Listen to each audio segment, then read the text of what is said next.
Се вели дека книгата е најдобриот пријател на човекот. Со книгата можеме да знаеме многу нешта. Преку читањето можеме да го збогатиме нашиот речник, но и да ја подобриме концентрацијата. Но дали ова младите го знаат? Колку денеска младите читаат и колку посетуваат библиотеки? Многу повеќе ова ќе го да знаеме од мојот денешен разговор кој што ќе биде со Снежана Стојчевска, директорка на градската библиотека Браќа Миладиновци. Снежана, пред се ќе ве прашам колку младите денес ја посетуваат конкретно оваа библиотека?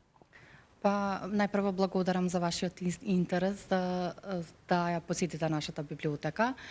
Можам да кажам дека постои позитивен тренд во интересот кај младите за нашата библиотека, највеќе од преку нашите активности кои ги организираме.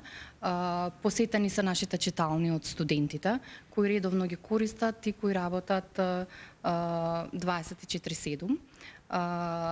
Во детскиот оддел можеме да се пофалиме дека во 2023 го реновиравме комплетно, како што може да видите, и дека започнавме со една серија активности кои ги примамуваат младите да дојдат во библиотеката, да се запознаат со ова катче, со книгите. Исто така набавивме и нова актуелна литература и има еден позитивен тренд на посета на библиотеката. Какви се навиките? Сакаат ли младите да доаѓаат тука? Го поминуваат ли времето тука? Поземуваат ли книги? Ете некое ваше видување? Па, ние имаме одлична соработка со основните училишта. Доаѓаат младите на групна посета, се запознаваат со нашата работа, со работата на нашите оддели. Многу е интересно за нив да посетат нашата книговезница, одделот за дигитализација или британското катче и секако детскиот оддел.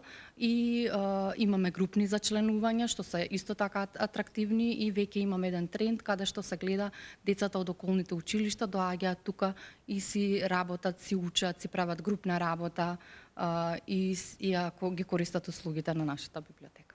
Да, на самиот влез можев да видам студенти кои што се подготвуваат за испитните во тек испитната сесија.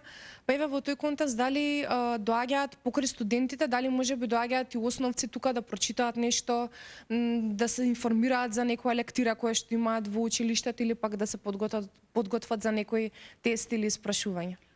Токму како што кажав пред малку, доаѓаат особено учениците од општина Центар, од околните училишта и меѓутоа имаме соработка и со другите училишта и со нив заедно организираме интересни настани и секој пат се срекни кога доаѓаат тука и сакаат да дојдат повторно.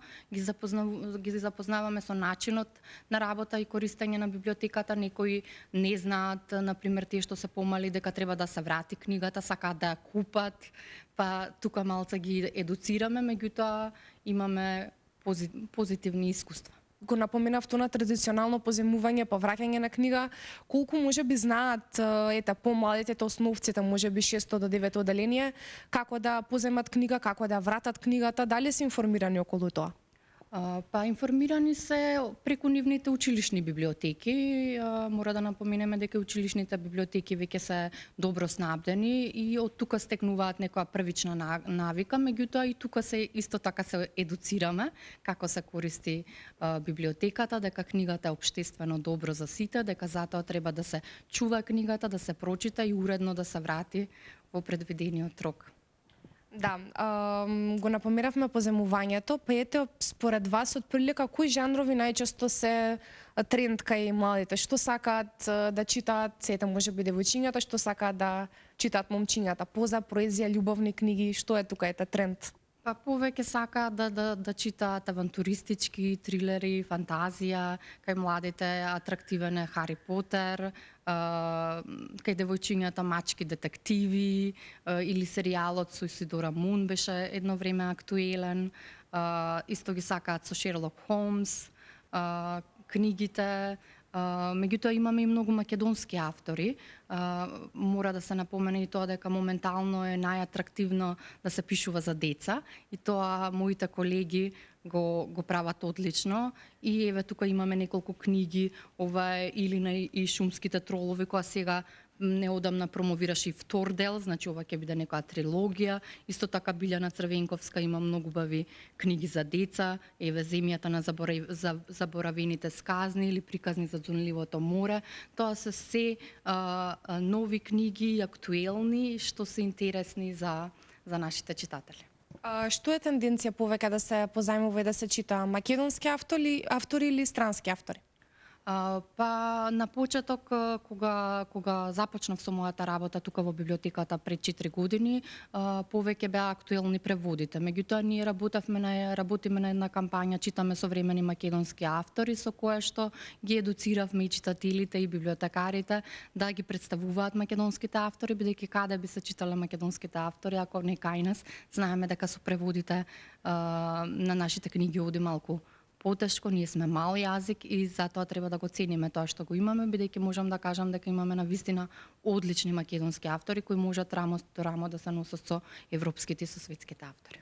Со оглед на тоа што и самата сте писател, еве како писател, што би им порачале за крај на младите, на оние кои што можеби немаат толкава моќ и желба да читаат, што би им порачале нешто повеќе околу книгата? Колку е убаво според вас да се прочита една книга без разлика каква и да е таа? Па доволно е само една книга и еден автор да ве повлече во светот на читањето и потоа да се заразите со таа една прекрасна навика која може само да ви донесе добро, бидејќи кога читате никогаш нема да бидете осамен, ќе го богатите својот речник, ќе бидете смирени и ќе имате теми за разговор со вашите пријатели.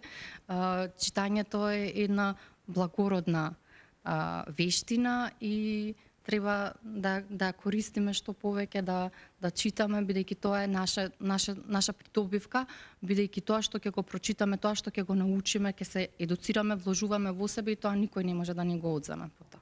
Значи се служувате со тоа дека што го напоменав на почетокот, сепак книгата е најдобриот пријател на човекот. Апсолутно. Јас многу ви благодарам за овој разговор, се надевам дека ги поттикнавме младите повеќе да читаат. Ви благодарам и вас на интересот. Се надевам дека сите информации беа корисни. Со ова малку повеќе ги мотивиравме младите да читаат и секако да ги охрабриме да поземуваат повеќе книги од библиотека и да излезат од онаа комфортна зона на социјалните мрежи.